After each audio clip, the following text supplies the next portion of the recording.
welcome back to Crimson Glass on YouTube. It is part something or other of Discovering Mad World, in which we talk about the writing process of the end of this trilogy, which is it's like my it's like my Lex Luthor at this point.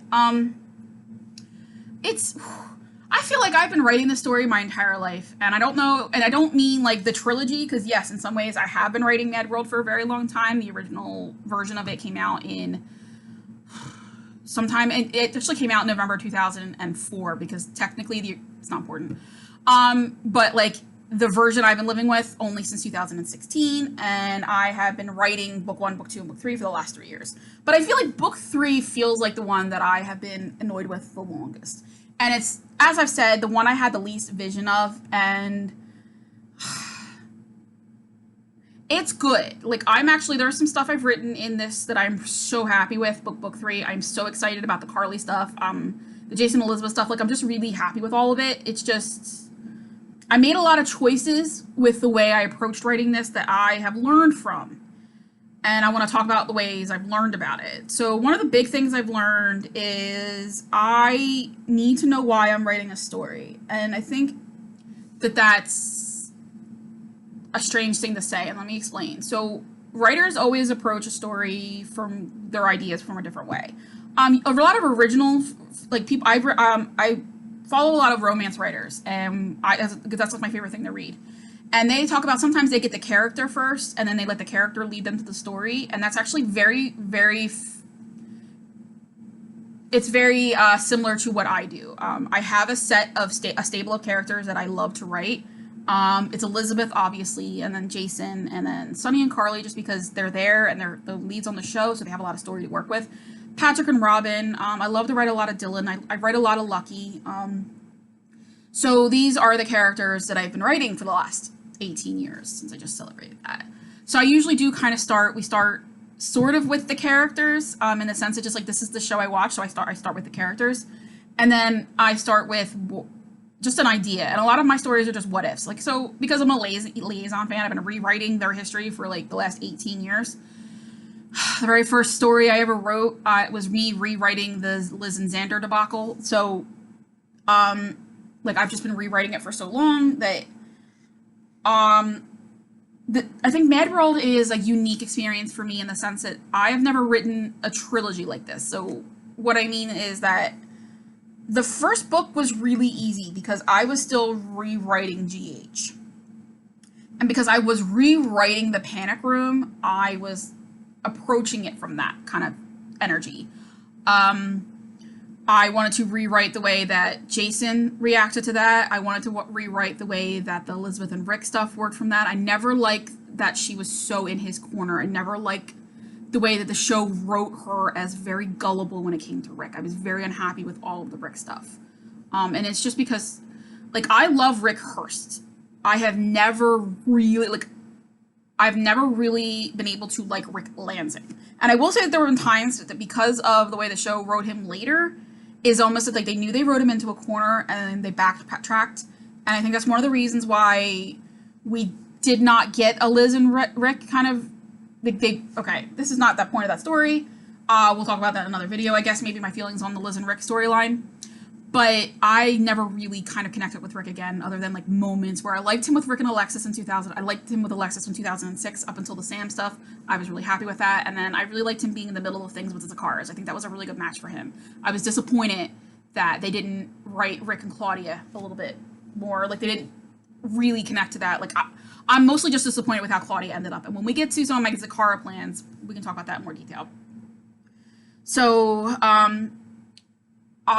Book 1 was an easier write for me because I was rewriting the Panic storyline. And it was also, I was going to be rewriting the fallout of the Panic Room. And I was going to be, Book 1 was definitely setting the story for what I knew I wanted to write in Book 2. So Book 1 and Book 2 was a very different writing experience. But when we get to Book 3, we are living inside the world that I created. And I think that that's been harder for me in some ways because, and I think I've talked about this.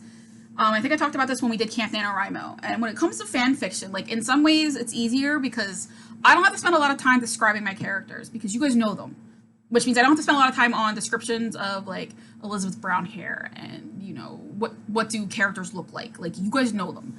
I don't have to spend a lot of time describing sets because for the most part, you guys know them.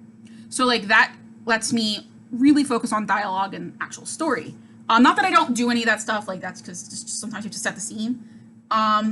But once you move away from rewriting the story and you're living inside the world you created, your characters now have to react to things you've given them to do.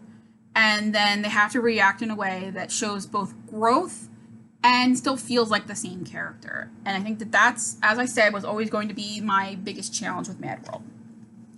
And it's a challenge I'm going to continue having to face because some of the stuff I've been working on lately is all kind of connected books. Like I've been coming up with a lot of expansive stories. So Broken Girl also has a second book where I'm also going to be dealing with that. And then Fool Me Twice is a trilogy where I really have to kind of continue building character reactions.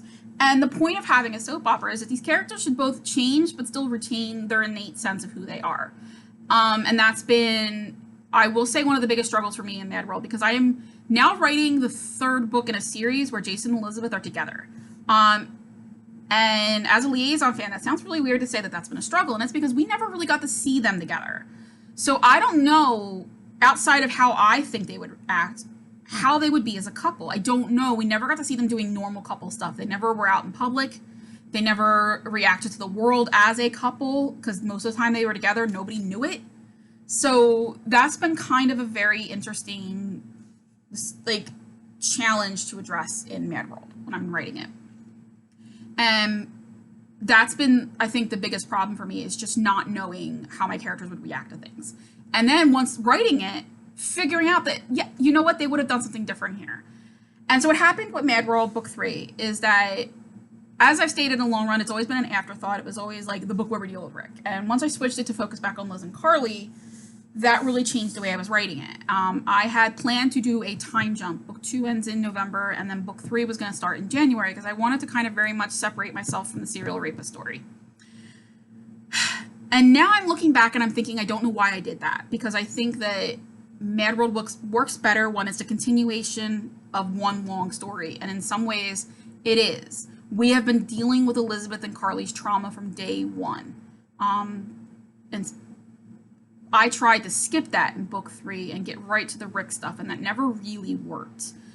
So about halfway through July, I was at chapter 17, and the story was not working the way I had planned. I had initially planned the moment where I was in chapter 17 was going to be actually closer to was going to be closer to what I thought was the end of Act 1 with Elizabeth giving birth and like some stuff happening with Jason and Sunny.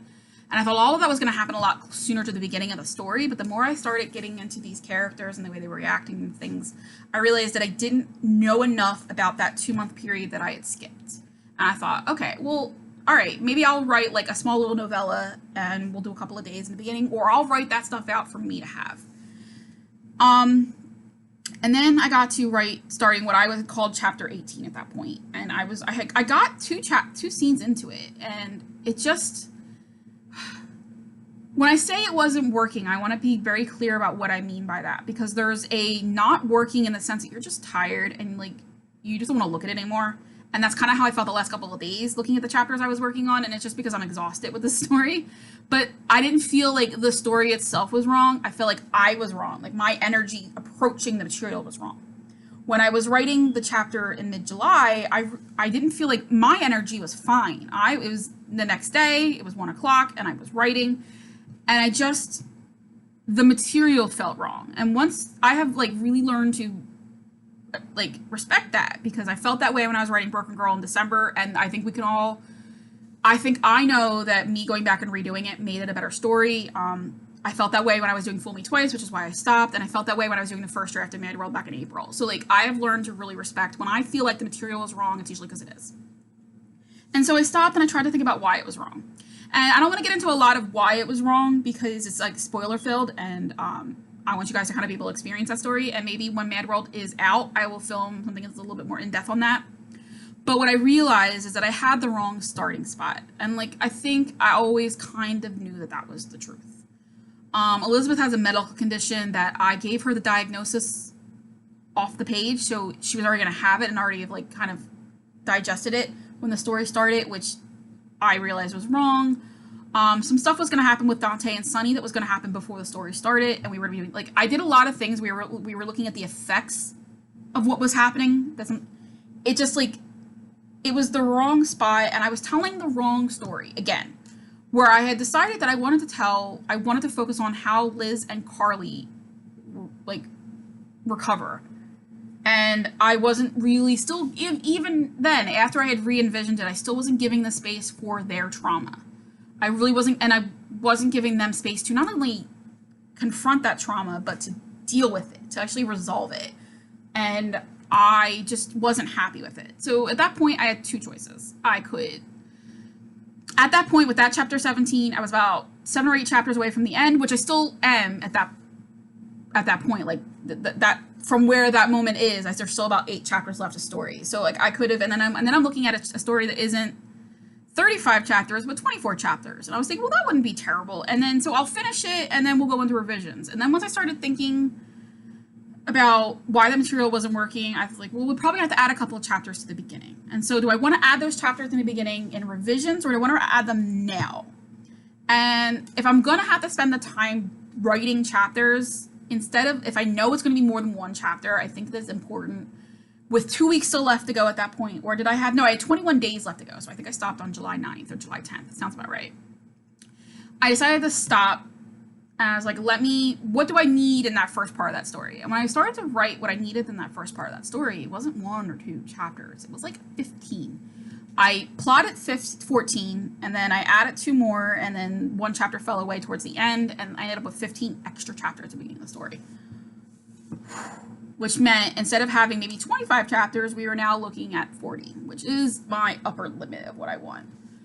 And that new story had to go back to the day after Rick jumped bail, because we needed to see Sunny reacting to that. We needed to see Carly and Elizabeth and Jason. We needed to see those 4 people reacting to it. I also wanted to watch the PCPD deal with the aftermath of the Vinny story, because I think that I wanted to show Elizabeth resolving that trauma so that she could have a roadmap to understanding how she was feeling about Rick. Because I think, like, I had linked those 2 things in book 2, and it was really important to see the reasons why that works is because of that. So that's one of the things that I needed the new part of the story for.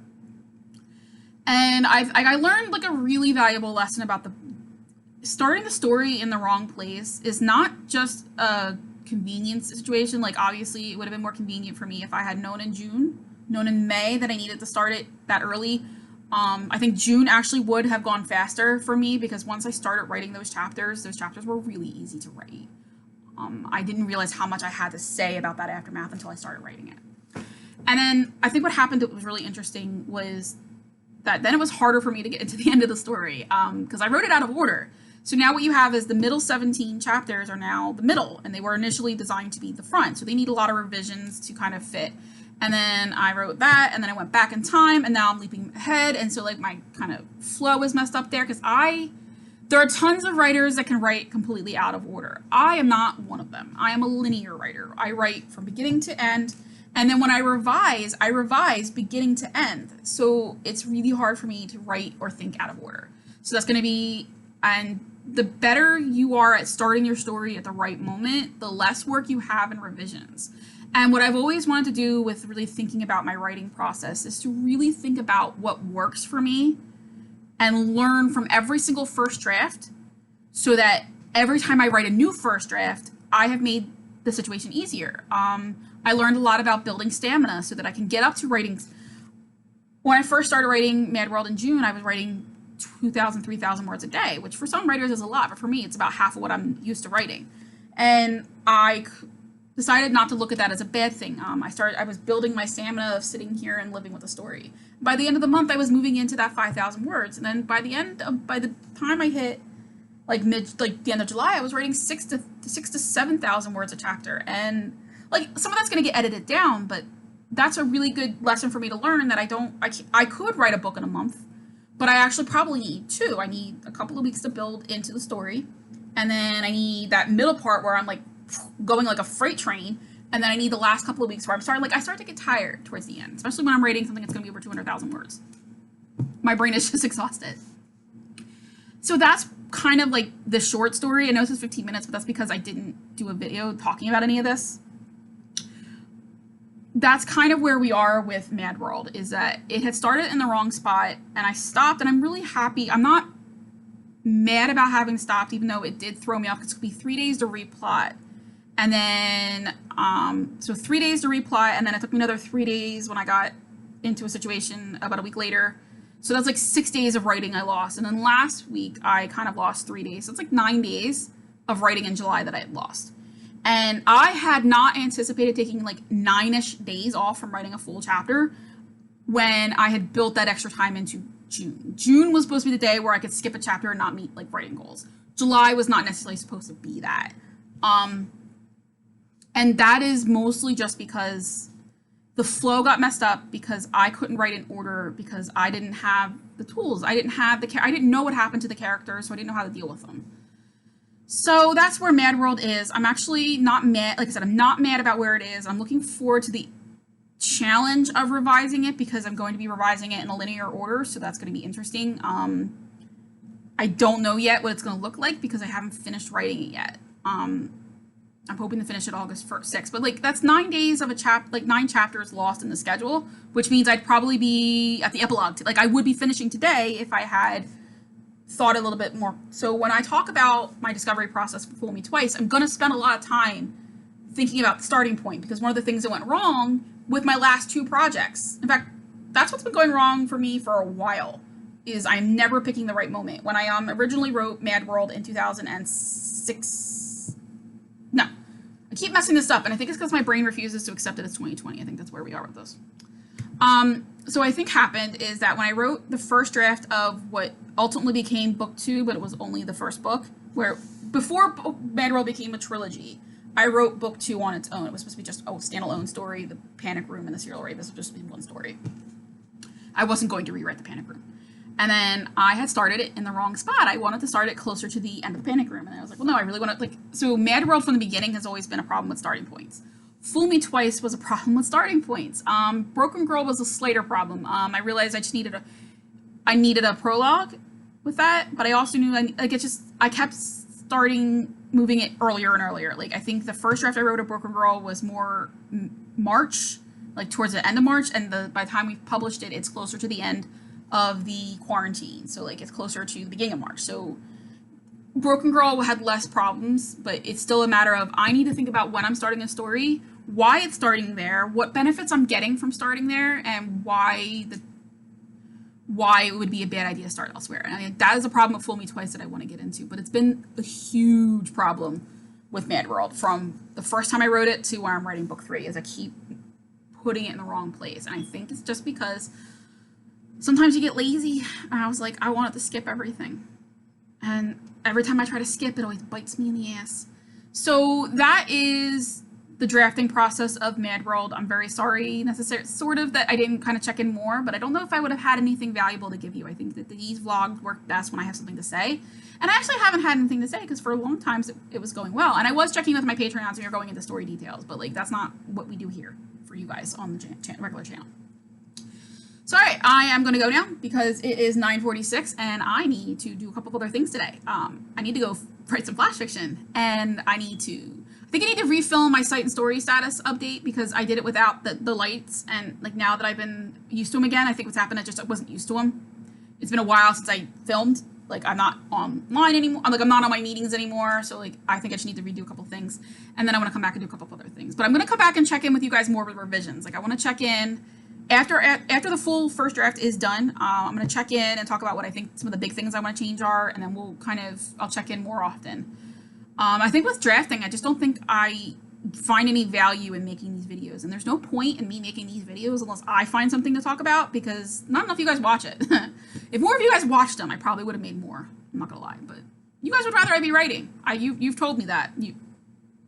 Some of you guys rudely have told me that, so there was that. I love you anyway. All right, bye.